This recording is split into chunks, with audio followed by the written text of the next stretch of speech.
नमस्कार, उज्जैन टीवी की ओर से मैं अनामिका शर्मा आप सभी का स्वागत करती हूं। प्रस्तुत हैं आज के प्रमुख समाचार। 10 लाख की आबादी वाले आवास योग्य शहरों में उज्जैन आया 33वें नंबर पर। दीक्षांत समारोह में राज्यपाल के दिशा निर्देश पर छात्राओं के स्वास्थ्य परीक्षण के लिए विश्वविद्यालय ने उठाए कदम। महाकालेश्वर मंदिर का कलेक्टर ने किया निरीक्षण। शिवरात्रि महापर्व को लेकर लिए गए कई निर्णय। पवासा थाना क्षेत्र से 11 पेटी अवैध देशी शराब हुई जब्त, एक शख्स हुआ गिरफ्तार। रेलवे स्टेशन पर बढ़ी चहल पहल, लोकल और पैसेंजर ट्रेनों से हटा आरक्षण, किराया 3 गुना बढ़ा। अब समाचार विस्तार से। नगरों के नंबरिंग पर उज्जैन के स्थान पर शहर के बौद्धिक वर्ग ने दी अपनी विचार अभिव्यक्ति। देश भर के कई शहरों को उनकी आबादी के मान से वर्गीकृत करते हुए विभिन्न मानकों की कसौटी पर शहरों के नंबरिंग सार्वजनिक प्रचार प्रसार माध्यमों से सामने जाहिर हुई है। जब 10 लाख तक की आबादी वाले आवास योग्य शहरों की रैंकिंग होती है तब तक उज्जैन स्थान तो प्राप्त करता है, मगर जब हम अन्य नगरों से तुलना करते हैं तो हमारा शहर पीठ थपथपाने लायक खुद को नहीं पाता है। ऐसे में यह जरूरी हो जाता है कि हम आत्मविश्लेषण करें उन सारे बिंदुओं से जिन पर रैंकिंग की जाती है। मसलन शिक्षा को ही लें तो शिक्षा के क्षेत्र में कुकुर मुत्ते की तरह बहुत सारे महाविद्यालय खुल गए हैं, मगर सवाल यह उठता है कि क्या उज्जैन को आज भी शासकीय स्तर पर medical college, agriculture college, dental college उपलब्ध हैं, जबकि इनके लिए लगभग 40-45 साल पहले इस शहर में जबरदस्त छात्र आंदोलन भी हुए। दूसरा, क्या इस शहर को आकाशवाणी केंद्र, दूरदर्शन केंद्र नहीं मिलना चाहिए? मौजूदा अधकचरे आकाशवाणी केंद्र में स्टूडियो की मांग भी कई वर्षों से की जा रही है, मगर कोई सुनने वाला नहीं है। परिवहन सुविधाओं की बात करें तो वर्षों पहले यहाँ शासकीय बसें अंतर्राज्यीय चला करती थी, उन्हें बंद हुए वर्षों हो गए। कुछ निजी बसें जरूर चल रही हैं। रेलवे यातायात अपर्याप्त सा ही है। स्वास्थ्य और खेल की सुविधाओं की शुरुआत तो बड़ी बड़ी घोषणाओं के साथ होती है, मगर वे घोषणा अनुसार धरातल पर नहीं उतर पाती। उद्योग जगत की बदहाली एक के बाद एक बंद हुए मील खुद कह रहे हैं। आज एक भी कारखाना इस शहर के पास नहीं है। व्यापार व्यवसाय रेंगते रेंगते चलने की स्थिति में है। पेयजल जहां है वहां भले ही उपलब्ध हो, मगर नगर में उगाई कॉलोनियों में पेयजल की स्थिति गंभीर समस्या की तरह है। ज्यादातर कॉलोनीवासी गाड़ियों से घर घर आने वाले आरओ वाटर से काम चलाते हैं, वह भी जेब से पैसा खर्च कर। नगर में चलने वाली सिटी बसें 4 दिन चलकर थक हार कर बंद हो जाती है। दरअसल इस शहर का जितना विकास होना चाहिए था उसका 54 भर भी नहीं हुआ। इसी पर अपने विचार व्यक्त करते हुए उज्जैन के संदर्भ में महर्षि पाणिनि संस्कृत महाविद्यालय के प्राचार्य डॉक्टर पीयूष त्रिपाठी ने कहा, सिंहस्थ महापर्व जैसे आयोजन जब यहाँ होते हैं तो इसमें समृद्ध निर्माण और अनेकों प्रकार के कार्य होते हैं, किंतु उसके समाप्त होते ही प्रायः यह पिछड़ता जाता है। यदि वर्तमान स्थिति में हम देखें तो शिक्षा के साथ हमें शहर के सौंदर्य की और अधिक आवश्यकता है। अभी भी अनेकों आवारा पशुओं का रोडों में जमावड़ा रहता है। श्वान, कुत्ते इत्यादि की बहुत ज़्यादा परेशानी कभी कभी रास्ते में देखने को मिलती है। इनके कारण कई दुर्घटनाएं भी देखने को मिलती हैं। इस क्षेत्र में प्रशासन को, शासन को और ध्यान देने की आवश्यकता है। मुझे लगता है एक नागरिक होने के नाते यदि ये सारी व्यवस्थाएं ठीक होती हैं तो शिक्षा, स्वास्थ्य और पर्यावरण इत्यादि सबको मजबूती मिलेगी और इससे हमारा जनजीवन सामान्य होगा। शिक्षा यदि सुधरती है तो हमारा जीवन स्तर निश्चित है कि ऊपर बढ़ेगा और हम दुनिया का मार्गदर्शन करने के लिए पुनः उसी प्रकार से स्थित हो जाएंगे जैसे महाकवि कालिदास का काल हो या महाराजा विक्रमादित्य का कार्यकाल रहा हो या महर्षि सांदीपनि का रहा हो। उसी वैभव को हम पुनः प्राप्त कर सकते हैं, लेकिन ये काम हमें अभी करना होंगे। इसी तरह विक्रम विश्वविद्यालय के पूर्व सचिव राकेश दंड ने अपने विचार व्यक्त किए। उज्जैन अनादिकाल से शिक्षा स्थली के रूप में विख्यात रहा है। कृष्ण ने सांदीपनि मुनि से यहीं शिक्षा प्राप्त की। धीरे धीरे इसका यह गौरव समाप्ति की ओर गया और वर्तमान संदर्भों में बात करें तो उज्जैन शिक्षण व्यवस्था में भी इंदौर के समतुल्य नहीं हो पाया। ऐसा नहीं है कि यहाँ शिक्षण संस्थाएं नहीं है या अध्ययन अध्यापन के अवसर नहीं है, इसमें हमारे शहर के निवासियों का भी बहुत बड़ी मात्रा में योगदान है। हम अपने बच्चों को उज्जैन से बाहर रखकर पढ़ाना चाहते हैं और इस कारण से भी हमारे शहर का विकास अवरुद्ध होता है। हम देख रहे हैं कि हमारे नगर की सड़कें सिंहस्थ के समय बहुत व्यवस्थित रूप से बनी थी और हम सब इस पर गौरव करते थे, किंतु ये टाटा कंपनी ने जो कार्य शुरू किया उससे जो सड़कों की दुर्दशा हुई यह बहुत दुखदायक है। अभी तक लगभग 3 या 4 जाने भी इसी संदर्भ में गई हैं। उद्योग व्यापार की अगर हम बात करते हैं तो औद्योगिक जगत में भी उज्जैन की भूमिका एक समय बहुत ही सम्माननीय थी। यह सूती वस्त्र उद्योग का केंद्र रहा है। मुझे अच्छे से याद है कि 1981 में 4 कपड़े की मिलें यहाँ कार्यरत थीं जिन्हें मैंने अब देखा है, किंतु धीरे धीरे वे सब बंद हो गई। औद्योगिक वातावरण भी उज्जैन के लिए अनुकूलता लिए हुए नहीं है। हमें प्रयास करने होंगे और इन प्रयासों के संदर्भ में यदि बात की जाए तो शासन प्रशासन तो अपना कार्य करेगा ही, आम व्यक्तियों को इसमें आगे आना होगा। इस संबंध में जब हमने श्रमिक नेता सत्यनारायण पुरोहित से बात की तो उनका कहना कुछ यूँ था। ये उज्जैन का दुर्भाग्य है, ये पौराणिक महानगरी है और बरसों तक सदियों तक विश्व के पर्यटन मानचित्र पे इसलिए रही कि यहाँ आदर्श जल प्रबंधन था पूरी दुनिया में। 7 सागर हैं और यहाँ इतने जल तीर्थ हैं, तो ये आदर्श नगरी रही है। और ये दुर्भाग्य है कि सिंहस्थ के आयोजन पहले जो है हेरिटेज सिटी, बाद में स्मार्ट सिटी और हज़ारों करोड़, मैं समझता हूँ किसी 10 लाख वाले शहर में इतना पैसा कभी खर्च नहीं होता है किसी बजट का जितना अपने यहाँ होता है। उसके बाद हमारे नगरी का पिछड़ना दुर्भाग्यपूर्ण है और इसका कुप्रबंधन, भ्रष्टाचार, ये सब इसके लिए जिम्मेदार हैं।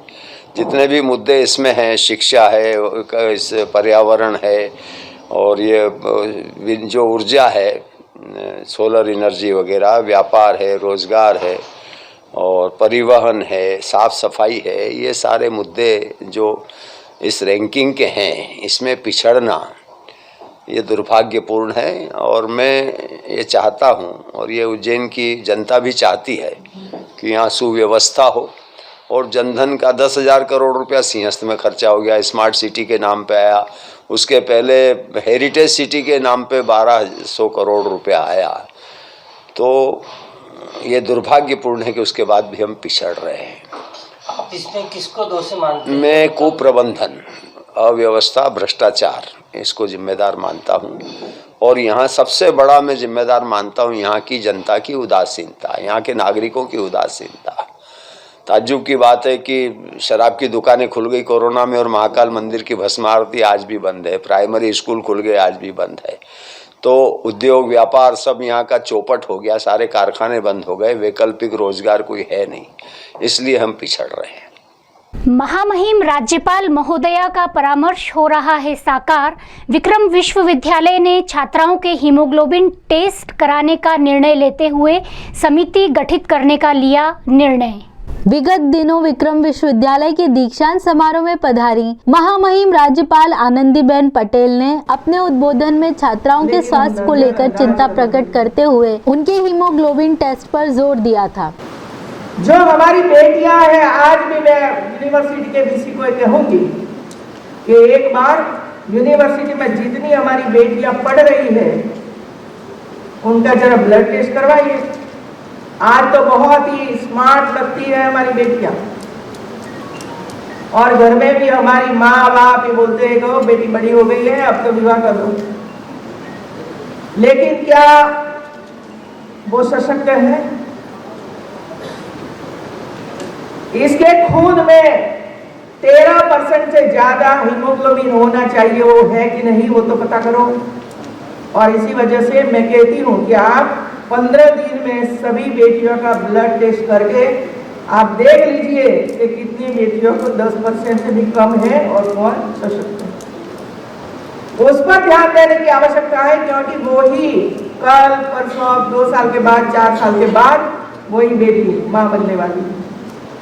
तो कोई ऐसा बच्चा का जन्म नहीं होगा क्योंकि खुद माँ सशक्त है, स्वस्थ है। जिसका सकारात्मक परिणाम यह हुआ कि विक्रम विश्वविद्यालय एक समिति गठित करेगा, जिसकी अनुशंसा पर इस हेतु आवश्यक पहल की जाएगी। यह जानकारी देते हुए कुलपति अखिलेश पांडे ने बताया, महामहिम के निर्देशानुसार विश्वविद्यालय ने वसुंधरा महिला स्वास्थ्य शिविर एक केंद्र की स्थापना की है।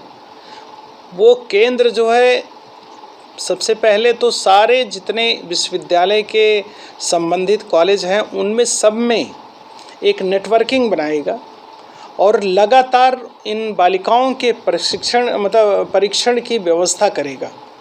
केवल प्रशिक्षण, ये जो परीक्षण ही नहीं बल्कि उनका खान पान क्या है, उनका वो रहन सहन कैसा है जो कि हीमोग्लोबिन को अफेक्ट करता है, उसकी भी पूरी जानकारी जो है ये सेल रखेगा, जिससे कि ये भी बताया जा सके कि वो किस तरीके से हीमोग्लोबिन लेवल उनका आगे बढ़ा सकते हैं। उनके स्वास्थ्य में और भी जो प्रॉब्लम आएगी, वसुंधरा जो हमारा प्रकोष्ठ है ये उसको भी ध्यान रखेगा और उसके साथ साथ में काउंसलिंग की भी व्यवस्था हम करेंगे। हमारे जो प्रशिक्षित जो जितने कुछ काउंसलर्स हैं उनको बुला करके उन्हें एक तरीके से काउंसलिंग भी उनकी की जाएगी, कैसे हीमोग्लोबिन लेवल बढ़े, क्योंकि हीमोग्लोबिन का सीधा संबंध स्वास्थ्य से होता है। जो हमारी इम्यूनिटी होती है वो सीधे सीधे हीमोग्लोबिन से जुड़ी होती है। अभी कोरोना काल में तो बहुत इम्पॉर्टेंट है कि कोरोना अभी ख़त्म नहीं हुआ है, हमें इम्यूनिटी पर अभी भी जागरूक बनाए रखना है कि हीमोग्लोबिन लेवल सबका ठीक रहे और कुपोषण से मुक्ति मिल सके, इसके लिए प्रकोष्ठ काम करेगा। शिवरात्रि महापर्व के संबंध में कलेक्टर ने किया महाकाल मंदिर का निरीक्षण, व्यवस्था संबंधी दिए संकेत। कोरोना के साए में इस बार शिवरात्रि महापर्व का आयोजन होना है, अतः प्रशासन पूर्ण रूपेण सतर्क है। इसी के चलते जिलाधीश आशीष सिंह ने महाकालेश्वर मंदिर का निरीक्षण किया। तदुपरांत यह निर्णय लिया गया कि श्रद्धालुओं को इस बार गणेश मंडपम में और पीछे से दर्शन कराएंगे, जिससे ज्यादा संख्या में दर्शन किए जा सके। टोल फ्री नंबर 1800233108 और महाकालेश्वर ऐप पर बुकिंग की जा सकती है। दर्शन का समय सुबह 5 बजे 11 मार्च से प्रारंभ होगा, जो अगले दिन 12 मार्च की 10 बजे तक रहेगा। पास धारक, वीआईपी, मंदिर पुजारियों और स्टाफ के परिजनों हेतु दर्शन की क्या व्यवस्था होगी, इस पर निर्णय लिया जाएगा। कलेक्टर ने इस पर बताया, देखिए, महाशिवरात्रि में जो 25,000 की हमारी प्लानिंग है और जो कोरोना का संक्रमण चल रहा है उसको देखते हुए बहुत आवश्यक है कि सोशल डिस्टेंसिंग के साथ में ही कराए जाएं दर्शन। तो सभी से प्री बुकिंग के साथ ही आने का आग्रह मेरे द्वारा किया जा रहा है और अगर स्लॉट खाली होंगे तो यहाँ पर भी आके बुकिंग हो सकती है, लेकिन असुविधा से बचने के लिए वहीं से प्री बुकिंग करा के आए, जिससे कि यहाँ पर आके असुविधा का सामना ना करना पड़े। पुलिस ने प्राप्त सूचना के आधार पर अवैध देशी शराब पवासा थाना क्षेत्र से जब्त की, एक आरोपी भी पकड़ाया। पवासा थाना क्षेत्र से पुलिस को देसी शराब जब्त करने में सफलता मिली। पुलिस को अपने नेटवर्क के जरिए अवैध देसी शराब परिवहन की सूचना प्राप्त हुई। उसके आधार पर बगैर नंबर की बेलेनो कार से 11 पेटी देसी शराब बरामद की गई। साथ ही शराब ले जा रहे एक व्यक्ति को गिरफ्तार भी किया, जिससे पूछताछ की जा रही है। घटनाक्रम के बारे में एडिशनल एसपी अमरेंद्र सिंह ने बताया, थाना पवासा क्षेत्र में एक सूचना मिली थी कि कोई एक बलेनो कार है जो संदिग्ध है और उसमें बिना नंबर की है। इस सूचना के आधार पर थाना प्रभारी पवासा अपनी टीम के साथ में उन्होंने उसको चेक किया तो उसमें 11 पेटी जो देसी शराब मिली है और इसमें एक आरोपी जो जीवाजीगंज क्षेत्र का रहने वाला वो पकड़ा गया है। प्रारंभिक रूप से इसमें 34(2) एक्साइज एक्ट की कार्रवाई की गई है और बोलेरो और जो शराब थी उसको सीज किया गया है, जब्त किया गया है। ये शराब कहाँ से आई है, कौन इसका लिंक है, तो आरोपी से इस संबंध में पूछताछ भी की जा रही है। कोरोना संक्रमण के चलते लॉकडाउन के समय से बंद लोकल और पैसेंजर ट्रेन्स अब पटरी पर आने लगी हैं। रतलाम मंडल से चलने वाली लोकल व पैसेंजर ट्रेन गुरुवार से अनारक्षित रूप से संचालित होने लगी और रेलवे स्टेशन पर यात्रियों की रेलम पेल शुरू हो गई। इनमें दाहोद रतलाम, नागदा रतलाम, उज्जैन नागदा, उज्जैन इंदौर, रतलाम भीलवाड़ा, नागदा बीना सहित अन्य ट्रेन का दो तरफा संचालन शुरू हो गया है। जहां एक और सोनम 1 साल बाद अपनी नानी के यहां आने से खुश थी, वहीं रजाक भाई को किराया बढ़ने से परेशानी हुई। ये छकड़ा ट्रेन है, ये 2 या 3 दिन पहले स्टार्ट हुई है, जिससे हमें अच्छा लगा है वैसे, और हम साल भर बाद नानी के यहाँ पर भी आए हैं। वो तो सब ठीक लगा भाई, किराया बहुत बढ़ा दिया लोगों। अच्छा, किराया बहुत टिबल हो गया, यानी टिबल चबल किराया हो गया। कुछ उसको गरीबों के लिए परेशानी। पहले क्या लगता था और अब क्या लगा? 35 रुपये लगते थे, अब 80-75 रुपये लग रहा है। कोरोना संक्रमण के पूर्व जहां इन ट्रेन के 8 से 10 हजार टिकट की खरीदी हो जाती थी, वहीं पहले दिन वह मात्र 110 टिकट पर आकर सिमट गई। एक यात्री मदन रावल ने अनारक्षित टिकट मिलने पर प्रसन्नता व्यक्त की। अभी बहुत अच्छा लग रहा है, लोगों को लोकल टिकट मिलने लग गई है और टिकट खिड़की पर जाकर तमाम टिकट मिल जाती फट से, तो लोग बहुत अच्छा है। पहले रिजर्वेशन कराना पड़ता और बड़ी परेशानी आती थी लोगों के पास। कई लोगों के पास, हमारे पास भारत में साक्षरता की कमी है, तो लोगों के पास मोबाइल नहीं होने की वजह से बड़े ऑनलाइन टिकट नहीं मिल पाते थे। लेकिन अब यह सुविधा बहुत अच्छी लगी कि नागदा से हम 15 रुपये में आ गए और पुनः वापस यहाँ से 35 रुपये में जा रहे हैं। लेकिन धन्यवाद है रेलवे को और सभी लोगों को कि ये काम बहुत अच्छा चालू किया, और आम जनता के लिए बहुत अच्छी बात है कि लोकल ट्रेन चालू करेगी। रेल संचालन की जानकारी के अभाव में पहले दिवस जरूर यात्रियों की संख्या सीमित रही, मगर धीरे धीरे यात्रियों की संख्या पूर्व की भांति बढ़ने लगेगी और ट्रेन धीरे धीरे पटरी पर आने लगेगी। न्यायालयीन स्थगन समाप्ति के बाद महाकाल प्रबंध समिति ने किया करोड़ों की जमीन पर अधिग्रहण।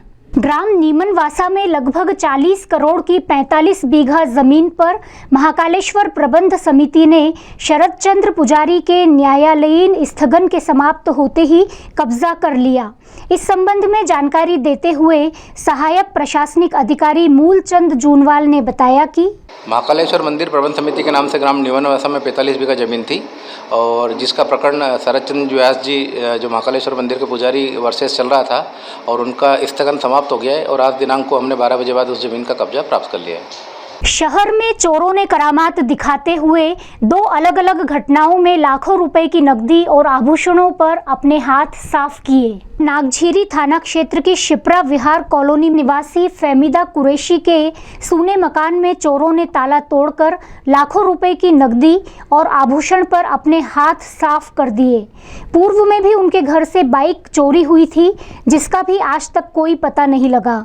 घटना की जानकारी देते हुए फहमीदा ने बताया, 12:30 बजे से 1:30 बजे के बीच हमारे यहाँ चोरी हुई है। करीबन 8 से 10 लाख की ज्वेलरी गई है, जिसमें 3 हार हैं, 4 पायलें हैं, 300 ग्राम के करीबन, बाली है, अंगूठी है, लड़की के झुमके हैं बड़े बड़े सोने के, चूड़ियाँ हैं, 6 चूड़ियाँ हैं करीबन, इतना हमारा जेवर भी गया है, कुछ नगद रखा था वो भी गया है, और 2 ताले तोड़े हैं उसने सर, यहाँ से वहाँ तक। ये 12:30 से 1 के बीच में हम लोग तो ड्यूटी चले जाते हैं, बच्चा था, वो बच्चा कहीं दाढ़ी बनवाने चला गया था करीब में, बस वो 12:30 बजे गया और 1:30 बजे यहाँ आया, तब तक उसको घर में पूरा सब कुछ बिखरा हुआ मिला। इससे पहले भी आपके? इससे पहले एक बार 6 महीने पहले हमारी बाइक गई थी, बाइक की भी रिपोर्ट लिखाई है, आज तक वो रिपोर्ट हमारी बाइक नहीं मिली है। इधर एक अन्य वारदात थाना नानाखेड़ा क्षेत्र में घटित हुई। मन्नूलाल सिसोदिया का परिवार बाहर गया था, मौका पाकर चोर आभूषण और नकदी ले उड़े। कितना सामान गया है अभी स्पष्ट नहीं है। इस विषय में मन्नूलाल ने बताया कि सब अलमारियाँ खुली पड़ी, ऊपर भी या नीचे भी। कितने का क्या सामान? वो सर वो मतलब क्या है कि इधर के कमरे में तो ये कपड़े हैं, मतलब सिर्फ जो एक अलमारी में जो मतलब जैसे वो लॉक लगा था ना, वही उन्होंने तोड़ी, बाकी सब वो कबाड़ खोल ली थी कि वो लकड़ी की है, सब में कपड़े, तो वो वहाँ से कोई डिस्टर्ब नहीं हुआ। मतलब लगभग कितने की चोरी अपन अनुमानित? तो ये क्या कि सर ये लेडीज का मामला है। दोनों मामलों में एएसपी अमरेंद्र सिंह ने कहा कि प्रकरण दर्ज कर जाँच की जा रही है। पुलिस ने इस पूरे मामले में एक अपराध पंजीबद्ध किया है और हमारी जो साइबर टीम और अन्य टीम मौके पे है, और उसमें फुटेज, आसपास के आने जाने वाले जो रास्ते हैं, घटनाक्रम की पूरी जांच की जा रही है। आइए अब एक नजर डालते हैं उज्जैन शहर के मौसम के आंकड़ों पर।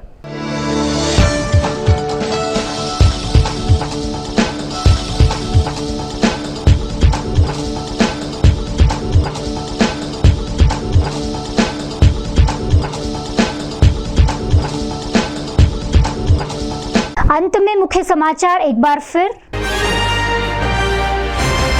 10 लाख की आबादी वाले आवास योग्य शहरों में उज्जैन आया 33वें नंबर पर। दीक्षांत समारोह में राज्यपाल के दिशा निर्देश पर छात्राओं के स्वास्थ्य परीक्षण के लिए विश्वविद्यालय ने उठाए कदम। महाकालेश्वर मंदिर का कलेक्टर ने किया निरीक्षण। शिवरात्रि महापर्व को लेकर लिए गए कई निर्णय। पवासा थाना क्षेत्र से 11 पेटी अवैध देशी शराब हुई जब्त, एक शख्स हुआ गिरफ्तार। रेलवे स्टेशन पर बढ़ी चहल पहल, लोकल और पैसेंजर ट्रेनों से हटा आरक्षण, किराया 3 गुना बढ़ा। ये थे उज्जैन शहर के प्रमुख समाचार। ताज़ा समाचारों के लिए देखते रहें उज्जैन टीवी और कृपया उज्जैन टीवी के YouTube चैनल को लाइक और सब्सक्राइब करना न भूलें। नमस्कार।